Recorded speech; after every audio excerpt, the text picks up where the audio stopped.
All right, well, it's time for our daily business chat with Richard Southern. And Richard, let's start with Spotify. The company is trying to put out yet another fire.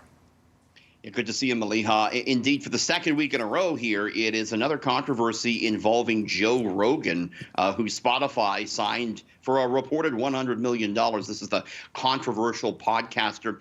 Spotify is defending Rogan after a viral video on Friday showed Rogan using the N-word multiple times on his show. It was Grammy Award-winning singer India Arie that posted a compilation video of Rogan using that derogatory term several times in older episodes. Rogan released a statement on Saturday apologizing. In a memo to staff, Daniel Ek, the CEO of Spotify, said, quote, "I do not believe that silencing Joe is the answer."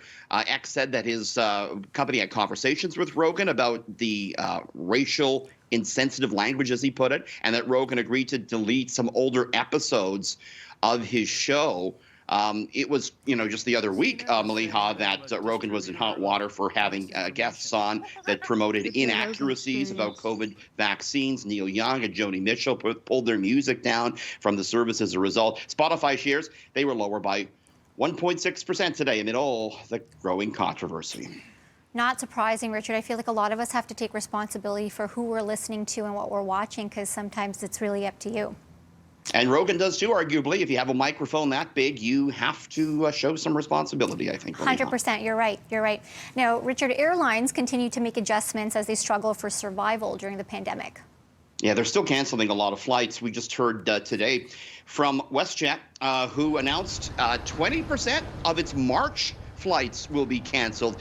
This followed similar cuts in the month of February, of course, due to uncertainty regarding the pandemic. Since November, WestJet has cut about 45% of all its trips. Air Canada has cut 41% of all its trips since November. Today, WestJet echoed demands that we heard recently from Air Canada and from Toronto Pearson Airport, that being for randomized testing for people arriving. Right now, you got to take a PCR test before you take off and when you land if you're traveling into Toronto from an international destination. WestJet says that's really hurting our business. We want that to change.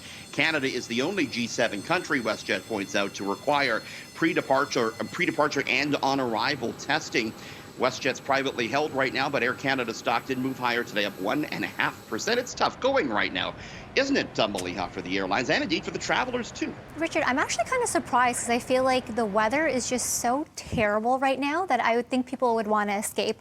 I mean, I know obviously the airport's not a fun place to be, but personally I'd be willing to go through it because I'm like, just a few days of sunshine and warmth to me is worth it. What about you?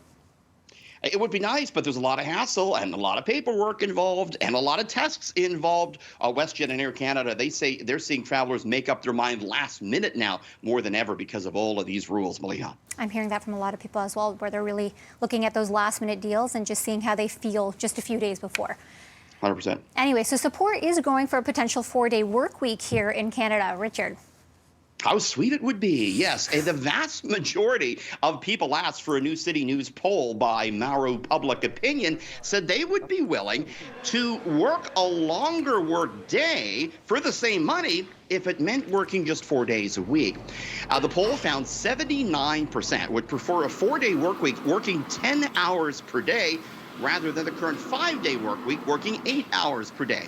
Women were more likely to opt for the 4-day work week, as were those making more than $100K a year, though it found support across all the demographics. Some countries are already dabbling in this, like Japan and New Zealand and Spain. Could we see it here is the question? Well, the Ontario Liberal Party has previously said that it would pilot a 4-day work week trial if it were to be elected in the June 2nd election. You never know, Maliha. We might get that 4-day work week eventually. Who knows? Richard, I know we're coming to time, but would you want that, yes or no? I think it would be good, and I think, we might see a lot of knock-on benefits. People might be healthier if they had less stress in a 3-day weekend. I think there's some good things to come out of it. Sign me up for it, Maliha. Sign me up as well. Thank you so much, Richard. That's business editor Richard Southern.